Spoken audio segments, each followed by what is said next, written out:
Mokala bakawuta liboso chapitre 3, na misato le premier verset. namolela kotanga liboso 1 Corinthiens chapitre 3, kowuta liboso na ipenya misato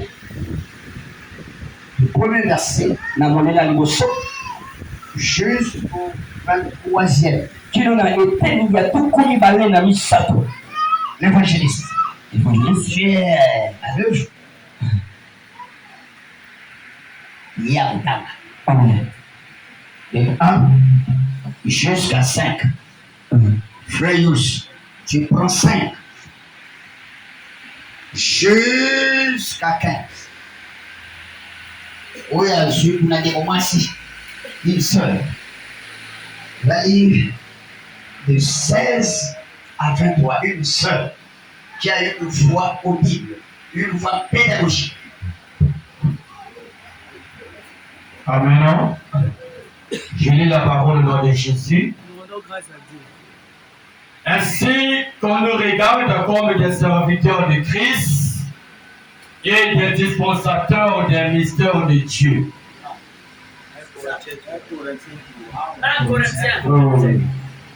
Pour moi, frère, ce n'est pas comme des hommes spirituels que j'ai pour parler, mais comme des hommes charnels, comme des enfants en Christ.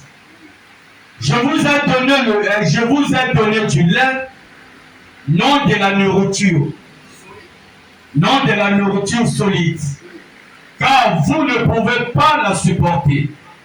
Et vous ne le pouvez pas même à présent parce que vous êtes encore charnel.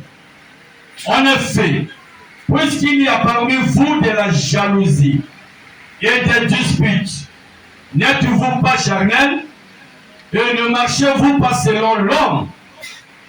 Qu'on l'ait dit, moi je suis de Paul et l'autre moi d'Apollos. N'êtes-vous pas des hommes? Qu'est-ce donc qu'Apollos? Qu'est-ce donc qu'Apollos? Et qu'est-ce que Paul? Des serviteurs par le moyen desquels vous avez cru, selon le Seigneur l'a donné à chacun. J'ai planté, Apollos a arrosé, mais Dieu a fait croître. On sent que ce n'est pas celui qui plante qui est quelque chose, ni celui qui arrose, mais Dieu qui fait croître. Celui qui plante et celui qui arrose sont égaux, et chacun recevra sa propre récompense selon son propre travail. Car nous sommes ouvriers avec Dieu. Vous êtes le champ de Dieu, l'édifice de Dieu. Selon la grâce de Dieu qui m'a été donnée, j'ai posé le fondement comme un sage architecte. Et un autre bâtit dessus. Mais que chacun prenne garde à la manière dont il bâtit. Car personne ne peut poser un autre fondement que celui qui a été posé, à savoir Jésus-Christ. Or, si quelqu'un bâtit sur ce fondement avec de l'or, de l'argent, des pierres précieuses, du bois, du foin,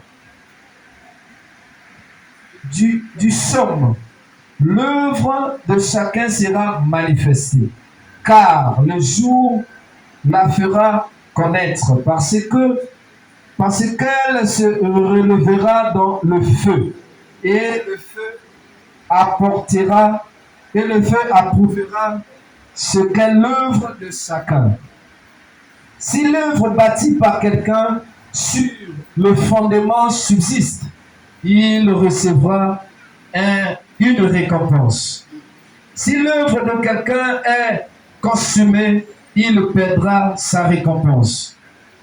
Pour lui, il sera sauvé, mais comme au travers du feu.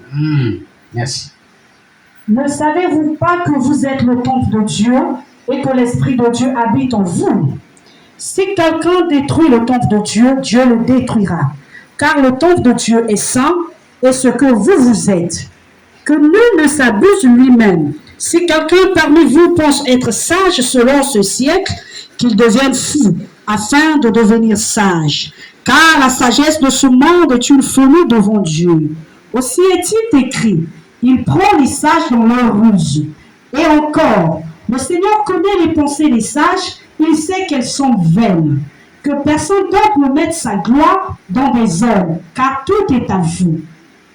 Soit Paul, soit Apollos, soit Céphas, soit le monde, soit la vie, soit la mort, soit les choses présentes, soit les choses à venir. Tout est à vous et vous êtes à Christ et Christ est à Dieu. Amen. Amen. Est-ce qu'on peut acclamer?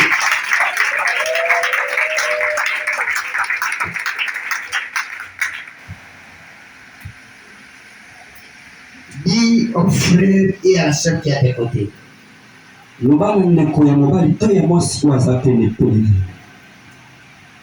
Que toute distraction soit ôtée de toi. Que toute distraction soit ôtée de toi. S'éloigne de ta vie. J'ai besoin de Christ maintenant. Comme Paul l'a dit. Si je vis, ce n'est plus moi qui vis, mais c'est le Christ qui vit en moi. Amen. Nous avons suivi tous la lecture. Ici, il s'agit de l'apôtre Paul. Il parle à un peuple. Je ne veux pas aller, il y a beaucoup de choses à dire. Je prendrai le premier verset pour m'arrêter au 16e verset. Je ne prendrai que les grands artères. Pour mon frère,